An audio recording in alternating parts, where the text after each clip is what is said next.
So today's lesson is on drawing conclusions about a population. So the first thing we're going to go ahead and look at is when we have a good representative sample, which we went over in a previous day, we're going to go ahead and use the data you collected to draw an inference about the entire population. So we're going to make a prediction about the actual entire population from the sample that we have. This is important because it's nearly impossible to survey an entire population when a survey is being completed. We're going to use the data from the survey to answer following questions, assuming the sampling methods were good. Okay. So our first example is our school cafeteria is going to make some changes to the menu. They asked 150 students if they would like to have pizza as an option every day. 105 students answered yes. If the school has 900 students, how many would you expect to answer yes if asked the same question? So from the data of knowing that we asked 150 students and that 105 students answered yes, we're going to go ahead and make a prediction about our 900 students. And in order for us to do that, we're going to go ahead and create a proportion to solve. So my proportion is going to be, out of my 150 students, 105 said yes. So I'm going to do 105 over 150. That's going to go ahead and equal this other ratio of out of my 900 students. Okay. So down here at the bottom I have the students I surveyed versus the total number of students. This is going to, the top part, our numerator is going to be the students that said yes from the students surveyed, and our prediction is going to be the students that would say yes from our total population. So I can go ahead and cross multiply with that, and I'm going to go ahead and get 94,500 is equal to 150x divided by 150, and I get a value of x is equal to 630. Okay. So my proportion helps me figure out that about 630 students would say yes if I happen to survey all 900. Okay. Number 2, our PTA is going to pay for a cultural arts assembly, so they ask 200 students what kind of assembly they would prefer. 75 asked for a speaker, 58 asked for an animal show, and the rest said they would prefer an acrobatic show. If there are 1,100 students in the school, about how many would you expect to want to see an animal show? So there's our key. We're talking about the animal show. We're not talking about the speaker. We're not talking about our acrobatic show. We're talking about the animal show. So I have 200 students surveyed. Out of those 200 students surveyed, 58 asked for an animal show. So 58 out of 200. So there's my first ratio, 58 out of 200. Then I'm going to go ahead and say, if I were to happen to survey everybody, the 1,100 students, how many students would say animal show? So I can go ahead and cross multiply to figure out my variable.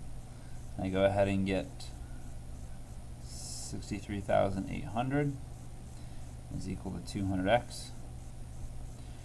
And I go ahead and divide by 200. And I get an answer of x is equal to 319. So we could say 319 students would like to see the animal show if I surveyed 1,100.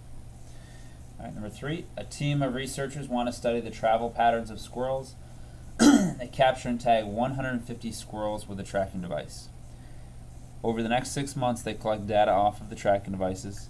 Half of the squirrels keep within 10 miles of the area where they were tagged. 50 squirrels travel within 15 miles, and the remaining 25 travel over 20 miles from where they were tagged. Based on the data, how many squirrels would you expect to travel over 20 miles in the population of 1,000? So there's our key, over 20 miles. So out of my 150 squirrels tagged, I'm going to go ahead and talk about I have the remaining 25. Okay? So 25 of my students travel over there, so that would be my first ratio, 25 over 150. That's going to equal x, which is my variable, over my 1,100 squirrels. Okay. Go ahead and cross multiply, and I get 150x is equal to 27,500. Divided by 150, and I get x is equal to 183.3 repeating. Okay. So I'm going to go ahead and round for this because I'm really not going to talk about a portion of a squirrel. So I'm going to go ahead and just say it's 183 squirrels.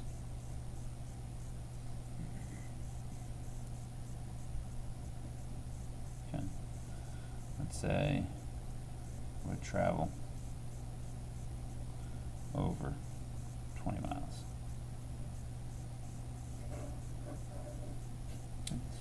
What I'd like to go ahead and do now is pause your video and go ahead and try these two problems right here.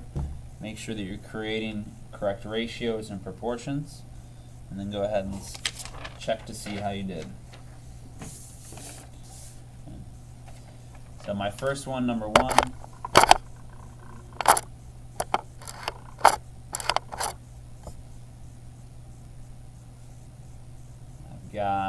we're going to buy some new physical education equipment. And so I've got, out of 225 students surveyed, it looks like 100 of them, 100 students like new basketballs. And so my question is asking me how many would like new basketballs. So out of the 100 out of 225, so I need to find the number out of 1,000. Should get about 444 students. I did get an answer of 444.4 repeating, so I rounded. And then my last one is my school cafeteria is going to be adding a salad bar. They surveyed 200 students, and 125 of them said they liked the idea. So if they were to go ahead and do it for the full 1,300 students, we can expect that about 813 students would say yes. It was 812.5, but we're going to go ahead and round to 813.